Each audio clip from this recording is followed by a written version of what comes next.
तो आदाब, नमस्कार, गुड इवनिंग, सत श्री अकाल। एक बार फिर आप तमाम लोगों का स्वागत है क्राइम तक की कहानी के इस एपिसोड में। उम्मीद है पूरी फैमिली अच्छी होगी। कल की कहानी, उस पर बहुत सारे आप लोगों के मेल देखे, पढ़े और अच्छा लगा जो आप लोगों की जो राय है उन सारी चीज़ों को देखकर। कल मैंने ये भी कहा था कि रिया चक्रवर्ती और बाकी जो 5-6 लोग और एक्यूज़ हैं, जिसमें शौविक चक्रवर्ती, आज बेल एप्लीकेशन पर सुनवाई होगी। ज़्यादातर चांसेस है बेल हो जाएगी, या फिर एकाक ऐसे अड़ंगे हैं जिसकी वजह से बेल ना हो। तो वही हुआ। 27A NDPS एक्ट जो नॉन बेलेबल ऑफेंस है और उसमें मैक्सिमम 10 साल की सज़ा है। उस वजह से आज जो सेशन कोर्ट है उसने ज़मानत नहीं दी। अब इन सभी के जो वकील हैं ये बॉम्बे हाई कोर्ट मूव करेंगे और बॉम्बे हाई कोर्ट से ही अब ज़मानत मिल सकती है। तो मुझे लगता है कि अभी रिया चक्रवर्ती और शौविक चक्रवर्ती, इन लोगों को कम से कम ये हफ्ता जेल में रहना पड़ेगा। और अगले हफ्ते मंडे ट्यूसडे को, अगर मंडे को एप्लीकेशन लगती है, क्योंकि कल सैटरडे है और शायद जल्दबाजी भी नहीं होने, तो उसके बाद फैसला आएगा और मुझे लगता है बॉम्बे हाई कोर्ट से शायद बेल मिल जाए। हालांकि एक केस ऐसे ही याद आता है कि सेशन कोर्ट ने हिट एंड रन केस में सलमान खान को 5 साल की सज़ा सुनाई थी और बॉम्बे में जो सेशन कोर्ट है और जो हाई कोर्ट है वो बिल्कुल पास में है। तो उस वक्त हम लोग वहीं थे मुंबई में, और सेशन कोर्ट ने जैसे ही 5 साल की सज़ा सुनाई, उसके कुछ ही देर के बाद ऑर्डर की कॉपी आते ही सलमान खान के वकील सीधे बॉम्बे हाई कोर्ट भागे। बॉम्बे हाई कोर्ट में उन्होंने अर्जी लगाई लंच के बाद, और शाम होते होते 6-7 बज रहे थे शायद, सलमान खान को बॉम्बे हाई कोर्ट से बेल भी मिल गई और उन्हें जेल नहीं जाना पड़ा। तो कई बार केस में ऐसा भी होता है, जिसको लेकर बड़ी उस वक्त भी उंगली उठी थी, क्योंकि अदालत जो है वो 5 के बाद भी जारी रही, कार्रवाई होती रही। लेकिन जिस तेज़ी और फुर्ती से पूरी एक दिल्ली से सुप्रीम कोर्ट और बाकी जो है उनके लॉयर की पूरी एक बैटरी पहुंची थी मुंबई, उन लोगों ने जिस आनंद फानन में सारे पेपर तैयार किए, काम किए, उसके बाद ज़मानत मिली, वो भी चौंकाने वाला था कुछ घंटों में। तो आज एक उम्मीद ये भी थी कि जो सेशन कोर्ट है वहाँ से बर्खास्त होते ही, ज़मानत याचिका खारिज होते ही शायद रिया के वकील हाई कोर्ट पहुँच गए बॉम्बे, लेकिन उन्होंने कोई जल्दबाजी नहीं दिखाई। तो अब मान के चलिए बॉम्बे हाई कोर्ट में इसकी सुनवाई होगी और शायद वहीं से मुझे लगता है कि ज़मानत मिल जाए। तो इस केस में तो फ़िलहाल इतना ही, बाकी कोई अपडेट है नहीं। सीबीआई अपनी जांच कर रही है और जैसा मैंने बॉम्बे में आपसे मुंबई में वादा किया था कि लौट के थोड़ा कहानी की तरफ लौटता हूँ, जो बेसिक कहानी जो आप लोगों को पसंद है। तो कई ऐसी कहानियाँ कल, हालांकि कई लोगों ने कहा, लेकिन मैंने आपको बताया था कि उसमें एक कहानी दूसरी थी जो सुशांत से अलग हटकर थी। आज की जो कहानी है, आप में से बड़े सारे लोगों का आता है कोई भूत प्रेत रहस्यमयी चीज़ें सुनाएं। तो आज की कहानी जो है एक ऐसी कहानी है। एक मुझे याद है कि आपको वेस्ट बंगाल की एक कहानी सुनाई थी। एक भूतिया प्लेटफॉर्म है जहाँ पे एक लड़की बदहवास भागती है जब भी कोई ट्रेन आती है, और उस चक्कर में उस प्लेटफॉर्म, उस स्टेशन को ही पूरा एक तरह से घोस्ट और वो डिक्लेयर कर दिया गया। वहाँ कोई ट्रेन रुकती नहीं थी सूरज डूबने के बाद। फिर तो ये हुआ कि कोई ट्रेन ही नहीं रुकती थी, और रेलवे के रिकॉर्ड में भी बाकायदा वो एक हॉन्टेड स्टेशन डिक्लेयर हो गया था। ये कहानी एक अजीब है, लगभग 109 साल पुरानी कहानी है। बात 1911 की है। 1911 में इटली से एक ट्रेन चलती है। कहानी ये थी कि एक ट्रेन की कंपनी थी जो जेनेटी, जो रेलवे उस वक्त सारी चीज़ें थी, रेलवे के कोचेज़, इंजन, ये सारी चीज़ें बनाती थी। तो जेनेटी ने एक नई ट्रेन बनाई और उसके लिए एक ऑफ़र दिया था लोगों को ट्रायल के लिए कि कुछ पैसेंजर आएँ, उसमें सवार हों और एक ख़ास दूरी तक उन सबको ले जाया जाए और वो देखें कि कैसी ट्रेन है। तो जेनेटी नाम की इस कंपनी ने एक ऑफ़र दिया और 100 ऐसे पैसेंजर को चुना जिनको फ्री ट्रैवल कराना था, साथ में खाना पीना सब कुछ, एक तय दूरी तक ले जाना, फिर वापस उनको पहुंचाना।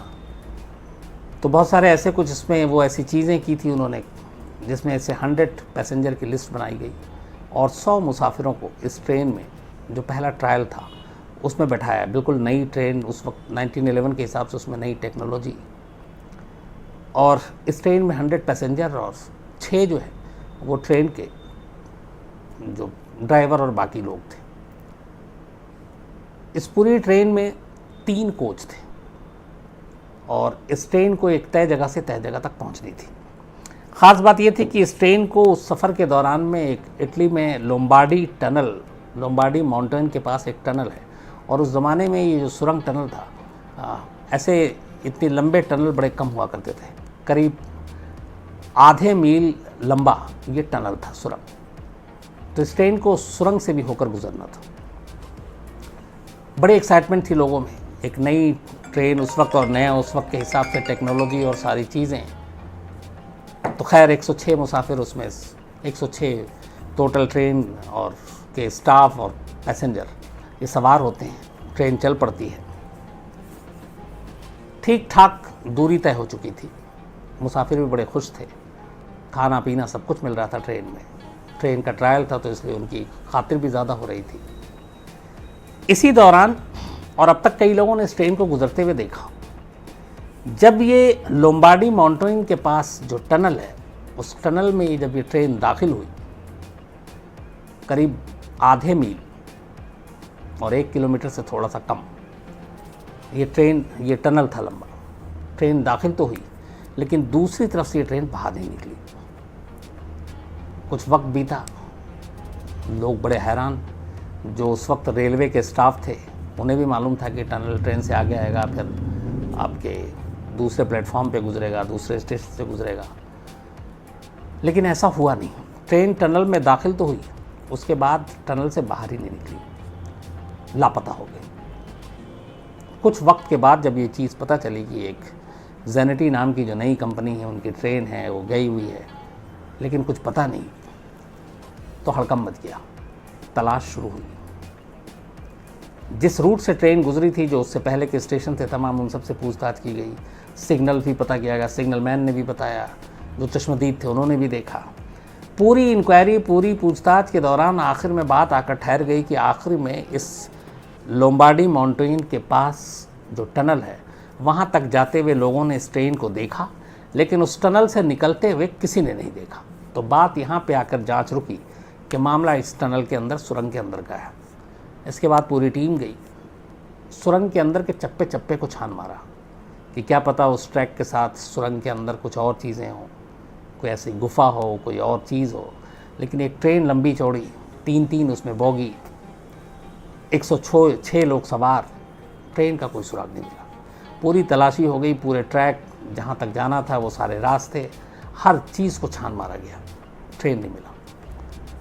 धीरे धीरे वक्त बीता, इंक्वायरी कमीशन बैठी, पता करने की कोशिश की गई। अब बात कोई छोटी मोटी तो है नहीं, एक पूरी की पूरी ट्रेन गायब हो जाए तो ये अपने आप में हज़म होने वाली भी बात नहीं है। मीडिया में खबरें छपी, तलाश जारी थी, लेकिन कोई फ़ायदा नहीं हुआ।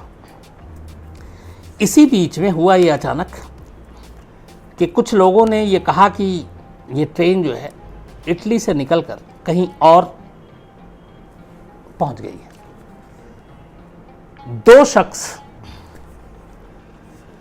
जिन्होंने दावा किया बाद में, और ये दोनों शख्स थे मैक्सिको के, उन्होंने कहा कि हम इस ट्रेन में सवार थे जिसमें 100 पैसेंजर थे और 100 में लिस्ट में हमारा भी नाम था।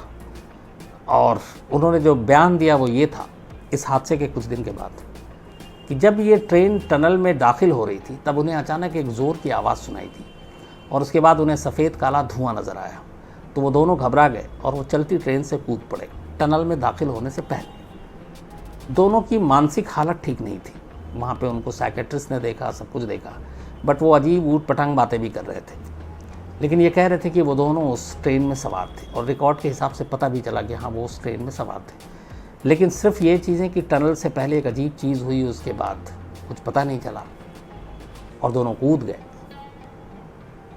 छानबीन की गई, लेकिन कोई ऐसा और चश्मदीद था नहीं जो बता सके। तो उन दोनों के इस बयान से इस ट्रेन को ढूंढने में कोई बहुत फ़ायदा नहीं हो पाया। इसी बीच में एक और चीज़ होती है, एक और दावा किया जाता है और इस बार ये दावा किया जाता है फिर मैक्सिको से। मैक्सिको की एक डॉक्टर थी, उस डॉक्टर ने ये कहा कि उनके पास इस हादसे के कुछ वक्त के बाद 104 पेशेंट आए थे उनके हॉस्पिटल में, और वो 104 के 4 जो थे वो मानसिक रूप से परेशान थे, बीमार थे, और अजीब अजीब हरकतें कर रहे थे, अजीब अजीब बातें कर रहे थे। बट वो कुछ बता नहीं पा रहे थे कि वो हैं क्या, उनकी सच्चाई क्या है, लेकिन वो 104 थे। ये बात धीरे धीरे इटली पहुंची। जब इटली पहुंची तो लोग घबराए, इसलिए कि 2 पैसेंजर ने दावा किया कि वो ट्रेन से कूद चुका है। अब यहाँ पे बात आ रही है कि 104 मैक्सिको में एक डॉक्टर ने कहा कि हॉस्पिटल आए और वो 104 के 4 मानसिक रूप से बीमार थे और अजीब बिहेव कर रहे थे। तो 104 और 2 106 होते हैं और उस ट्रेन में टोटल 106 ही लोग थे। लेकिन ये सच्चाई क्या थी? बाद में पता चला कि वो जो 104 थे वो 104 के 104 गायब हो गए। तो वो भी कड़ियाँ जुड़ नहीं पाई। ये ट्रेन के थे, फिर कहाँ गए। और चूँकि हॉस्पिटल ने ये कहा कि मानसिक रूप से बीमार उटपटांग बातें कर रहे हैं, तो उन्होंने उनको बहुत सीरियस भी नहीं लिया, तो वो भी निकल गए। इसके बाद इसी ट्रेन के बारे में जो सबसे ख़तरनाक चीज़ें आई और सबसे बड़ी जानकारी आई, वो ये आई कि इस ट्रेन को सेम इसी जेनेटी कंपनी का जो मॉडल था, जो इंजन थे, जो 3 बॉगी थे, जिस तरीके का नक्शा बनाया गया था, वैसे ही हूबहू ट्रेन अलग अलग वक्त में, कभी इसको रशिया में देखा गया, कभी जर्मनी में, कभी रोमानिया में और कभी मैक्सिको में। यहाँ तक तो बात ठीक थी। ये ट्रेन चली थी 1911 में, लेकिन 1911 से करीब 71 साल पहले 1840 में मैक्सिको में सेम ट्रेन देखी गई थी, जिसका सेम इंजन, सेम 3 बॉगी और सब कुछ नक्शा वैसे ही। तो अब सवाल ये है कि 1840 में मैक्सिको में वैसी ही ट्रेन देखी गई। 1911 में जेनेटी कंपनी ने इस ट्रेन को पहली बार बनाया। 100 से ज़्यादा मुसाफिरों को इसमें बैठाया। 6 क्रू मेंबर थे, जो ट्रेन के गार्ड और ड्राइवर। और 1911 में ये ट्रेन इटली से गायब होता है। तो अगर 1911 में ये गायब हुआ तो 1840 में वो ट्रेन कैसे देखी गई? और 1840 में वो देखी गई तो फिर 1840 से लेकर 1911 तक क्यों नहीं देखी गई? 1911 में देखने के बाद ये 104 एक अलग हॉस्पिटल में 2 भाग कराए, वो कहाँ से थे? फिर रशिया में कहाँ से वो ट्रेन आ गई? वहाँ के लोगों ने कैसे सेम हूबहू ट्रेन देखी? तो इस पूरी ट्रेन की मिस्ट्री है क्या? आज 2020 में है हम, लगभग 109 साल पुरानी बात हो गई। अगर 1911 इटली की इस बात की बात करें, इसके सारे रिकॉर्ड भी है इटली में। इसका पुख्ता इस बारे में कोई जानकारी किसी के पास नहीं।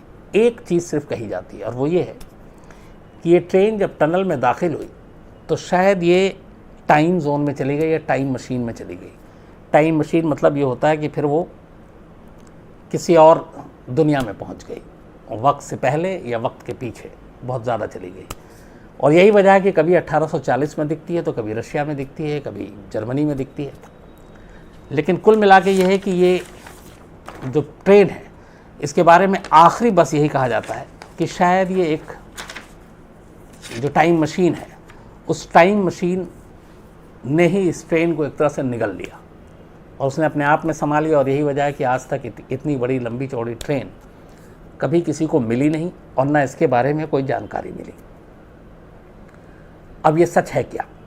यहाँ पे 2 चीज़ें हैं। 1911 में लोम्बार्डी माउंटेन के करीब इस टनल में ट्रेन दाखिल हुई। जेनेटी कंपनी की ट्रेन थी, 106 लोग थे, इसके सारे दस्तावेज़ और सब कुछ है।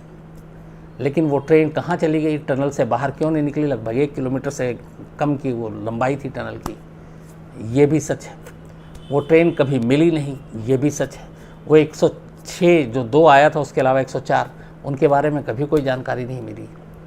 तो सवाल है कि इस ट्रेन के साथ हुआ क्या? बड़ी लंबी जांच चली। आज भी इटली में ये एक मिस्ट्री है और कहते हैं कि दुनिया की सबसे बड़ी मिस्ट्री में से एक मिस्ट्री आज भी। लेकिन इस ट्रेन का कोई सुराग नहीं मिला। लोग यही कहते हैं कि सिर्फ ये टाइम जो मशीन है उसी का हाथ हो सकता और कोई नहीं हो सकता। ऐसी और भी कई कहानियाँ जिसमें टाइम मशीन के बारे में आपको बता कि कई ऐसे प्लेन हैं जो गायब हुए, कई कहानियाँ ऐसी मैं आपको सुनाई हैं।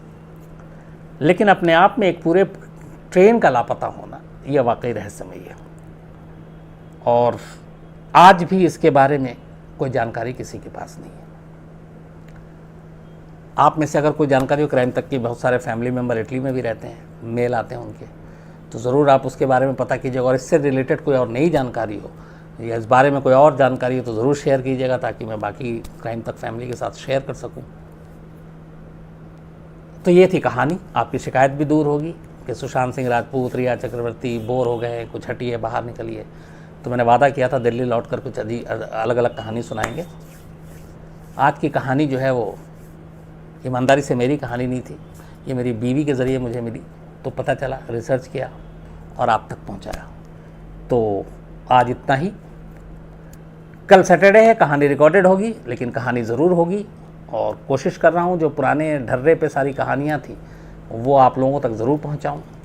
इसके अलावा अब मुझे लगता है कि सुशांत केस में भी कुछ दिनों तक थोड़ा सा शांति रहेगी। अगले हफ्ते बहुत सारी चीज़ें होंगी, रिया चक्रवर्ती और बाकी लोगों के बेल वाली बात होगी। देन 17 सितंबर को एम्स की फॉरेंसिक टीम अपनी फाइनल रिपोर्ट देगी कि पोस्टमार्टम रिपोर्ट, विसरा रिपोर्ट के बारे में उनकी राय क्या है। जो उन्होंने विसरा रिपोर्ट दोबारा यहाँ पे करवा रहे हैं एम्स में, उसकी रिपोर्ट क्या आई है। कूपर हॉस्पिटल के 5 डॉक्टर कितना सच कह रहे हैं। कलीना फॉरेंसिक लैब के डॉक्टर जिन्होंने विसरा की जांच की है वो कितने सच हैं। तो एक तरह से इस पूरे सुशांत केस में कि ये खुदकुशी है या कत्ल है, ये सही मानों में 17 सितंबर को जो रिपोर्ट एम्स की तरफ से दी जाएगी उससे बहुत सारी चीज़ें क्लियर हो जाएंगी और उसके बाद हो सकता है कि ये खबरें लीक हों और सामने भी आ जाएं। तो अगला हफ्ता सुशांत केस में कई अहम मोड़ साबित होगा, कई सारी जानकारी सामने आ सकती है। तो आज इतना ही, कल मुलाकात होगी आपसे रात 9 बजे। अपना ख्याल रखिएगा। Thank you very much.